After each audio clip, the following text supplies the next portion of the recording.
आजकल के तेज़ रफ्तार दौर में हमारी ग़िज़ा में या हमारी खुराक में ऐसी बहुत सारी चीज़ें शामिल होती जा रही हैं जो कि हमें किसी न किसी तरीके से फ़ायदे की बजाय नुकसान देती जा रही हैं। तो आज हम आपसे उन चीज़ों को डिस्कस करेंगे जिनको हमें अपने किचन के अंदर से फ़ौरन निकाल देना चाहिए या उनका इस्तेमाल हमें हरगिज़ नहीं करना चाहिए।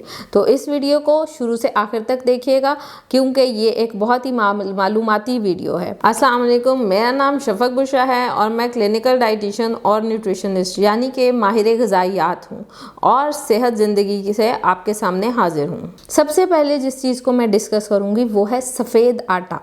कुछ चीज़ें सफ़ेद जो हैं वो आपको अपने किचन से निकाल लेनी चाहिए, जिसमें सफ़ेद आटा, सफ़ेद चीनी, सफ़ेद नमक, ये वो 3 सफ़ेद चीज़ें हैं जिनको मैं आप लोगों से कहूँगी कि अपने किचन से जितनी जल्दी हो सके निकाल लें।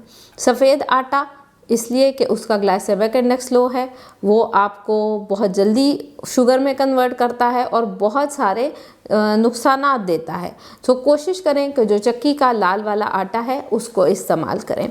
सफ़ेद चीनी क्योंकि प्रोसेस्ड है, रिफाइंड है, तो उसका इस्तेमाल ना करें क्योंकि वो खून में फ़ौरन जाके शुगर के अंदर कन्वर्ट होती है। ना सिर्फ मोटापा, कैंसर, ज़ियाबतीस, ब्लड प्रेशर और बहुत से अमराज का बायस बनती है। तीसरी चीज़ जो मैं आप लोगों को अपने घर से निकालने को कहूँगी वो है सफ़ेद नमक। अब आप कहेंगे कि हर कोई सफ़ेद नमक यूज़ करता है, लेकिन ये क्यों मना कर रही हैं? वही चीज़ है कि वो रिफाइंड है, वो आपको बहुत सारे अमराज में लाहिक करता है। सो जितने भी आपकी प्रोसेस्ड चीज़ें हैं या सफ़ेद ये 3-4 चीज़ें हैं, इनको आप हरगिज़ अपने किचन में ना रखें। सफ़ेद नमक को आप रिप्लेस करते हैं पिंक नमक से, जो गुलाबी नमक होता है, या आप उसको रिप्लेस कर सकते हैं काले नमक से। तो उन दोनों की न्यूट्रिटिव वैल्यू जो है वो भी थोड़ी डिफरेंट है और उनमें ज़्यादा माइक्रो न्यूट्रिएंट्स मौजूद होंगे जो पिंक सॉल्ट या ब्लैक सॉल्ट है उसमें। दूसरी चीज़ जो मैं आपसे डिस्कस करूंगी जिसको अपने किचन से आपने निकाल लेना है वो है एल्युमिनियम फॉयल। हम क्या करते हैं कि अपने चीज़ों को एल्युमिनियम फॉयल में रैप करते हैं या कुछ चीज़ें जो हम माइक्रोवेव में या ओवन में पकाते हैं तो एल्युमिनियम के बर्तन के अंदर या एल्युमिनियम की फॉयल के अंदर उनको लपेट के हम इस्तेमाल करते हैं। एल्युमिनियम जो है एक हैवी मेटल है जिसके जिस्म के ऊपर टॉक्सिक असरात हैं जो कि फिर फर्दर बहुत सारी डिफरेंट बीमारियों को लाहक करने में मददगार साबित करता है। हमारे जिस्म के अंदर एल्युमिनियम होना ज़रूरी नहीं होता। एल्युमिनियम का अगर हम एल्युमिनियम के बने बर्तन में खाना बनाते हैं या एल्युमिनियम की फॉयल में जो खाना गर्म करते हैं या पकाते हैं, उससे कुछ एल्युमिनियम आपकी खुराक में शामिल हो जाता है और जब वो खाना हम खा लेते हैं तो वो अंदर जाके हैवी मेटल या टॉक्सिक मटेरियल्स बनाता है।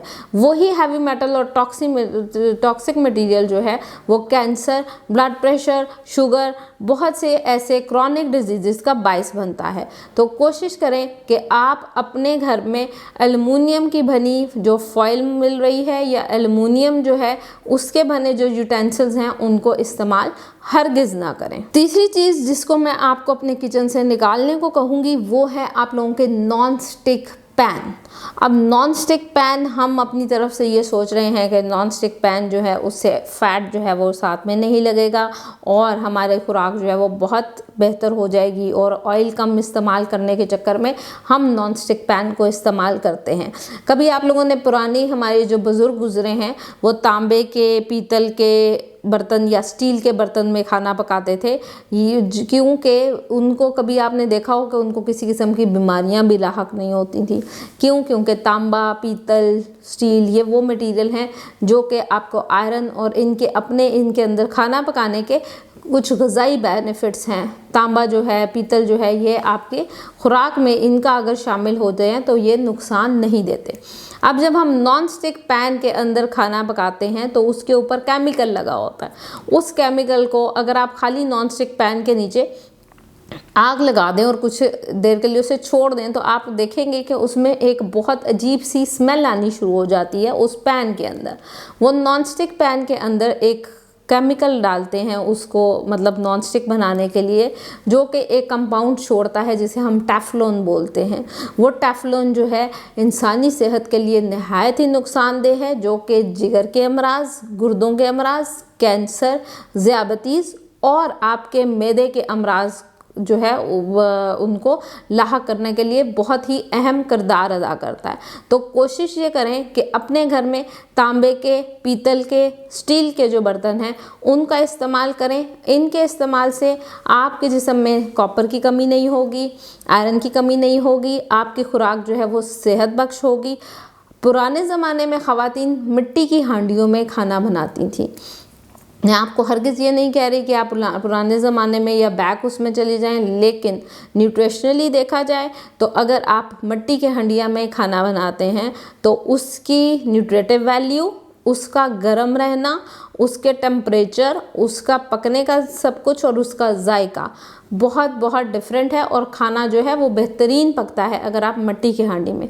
अगर मिट्टी की हांडी में नहीं बना सकते तो तांबा, पीतल, स्टील इन यूटेंसिल्स में अपने घर का खाना बनाएं तो आपको कभी भी किसी भी किस्म के अमराज जो हैं वो लाहक नहीं होंगे। तो कोशिश करें कि आहिस्ता आहिस्ता अपने घर से ये नॉन स्टिक जो पैन्स हैं इनको निकाल। चौथी चीज़ जिसको मैं आप लोगों को घर से निकालने को कहूँगी वो है प्लास्टिक।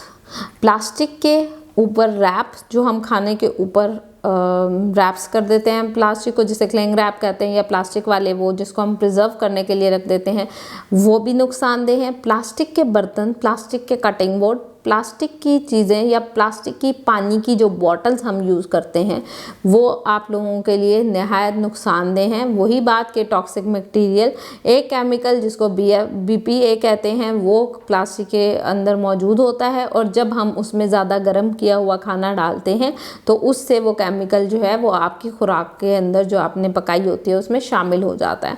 बहुत कॉमन प्रैक्टिस है, प्लास्टिक के बर्तनों को माइक्रोवेव में भी रख लेते हैं। फिर कटिंग बोर्ड के अंदर जब हम प्लास्टिक के कटिंग बोर्ड से कटिंग कर रहे होते हैं तो क्या होता है कि वो उसके अंदर शार्प नाइफ की वजह से कट्स लगना शुरू हो जाते हैं और उन्हीं कट्स के अंदर आपके बैक्टीरियाज, वायरसेस और फंजाई या जो उल्ली वगैरह होती है वो लगना शुरू हो जाती है। हम उसी कटिंग बोर्ड को धो तो देते हैं लेकिन जब उसी के अंदर दोबारा वो कट होके तो जो मतलब निशान पड़े होते हैं उसके अंदर दोबारा जब छुरी लगेगी तो वही केमिकल या जो बैक्टीरिया है वो आपकी खुराक के अंदर शामिल हो जाते हैं। तो गुड हाइजेनिक प्रैक्टिस के लिए कोशिश ये करें कि आपका कटिंग बोर्ड लकड़ी का हो।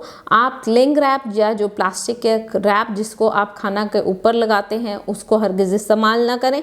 कवर करने के लिए स्टील का, आप मेटल का कोई भी कवर या लिड इस्तेमाल कर सकते हैं, स्टील की जाली इस्तेमाल कर सकते हैं।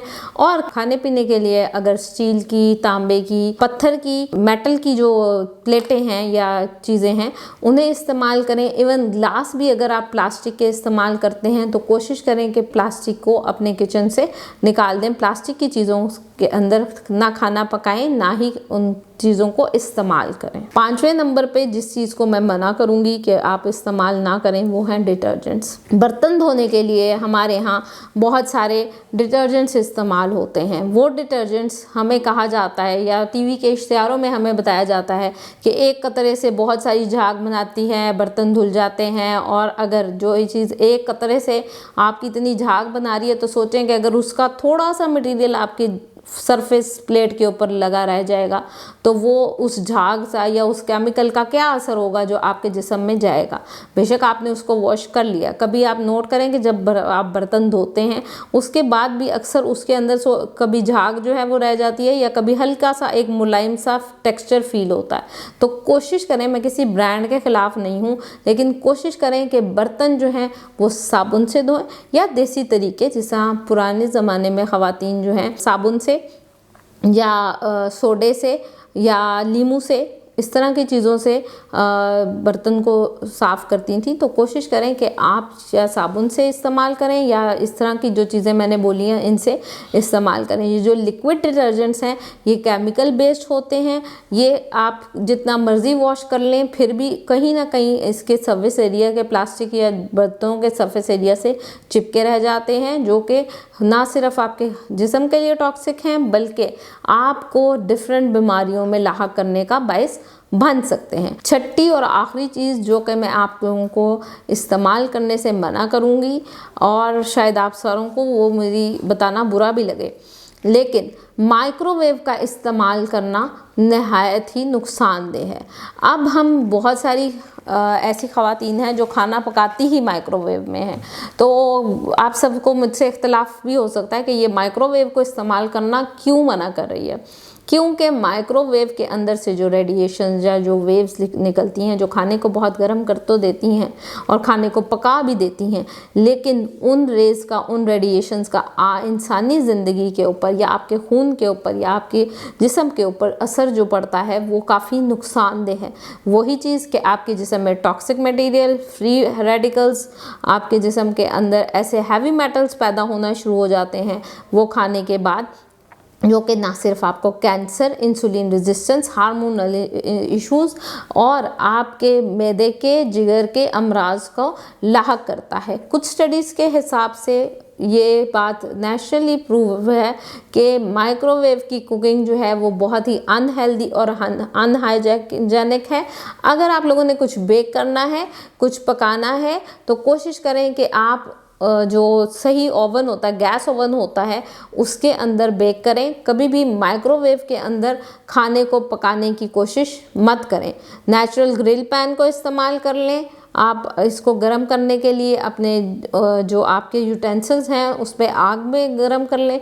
कोशिश करें कि माइक्रोवेव का इस्तेमाल जितना कम कर सकें उतना कम करें। स्पेशली वो जो लैक्टेटिंग मदर्स हैं, जो बच्चों को टॉप फीड करवाती हैं, कभी भी बच्चों का जो दूध है वो माइक्रोवेव में मत बनाएं, क्योंकि आप अपने हाथ से अपने औलाद जैसी नेमत को जहर जो है वो दे रही हैं। क्योंकि जब आप माइक्रोवेव में उसे गर्म करेंगी तो उसके बचपन से ही उसकी बॉडी के ऊपर वो असरात जो हैं बनना शुरू हो जाएंगे। इसी वजह से कुछ लोग कहते हैं कि लाइफ एक्सपेक्टेंसी जो है वो इंसान की कम होती जा रही है। क्योंकि हम ज़िंदगी को सहूलत में तो लाने की कोशिश कर रहे हैं, लेकिन वही सहूलियात जो हैं कहीं ना कहीं हमारी सेहत के ऊपर गलत असरात नमूदार कर रहे हैं।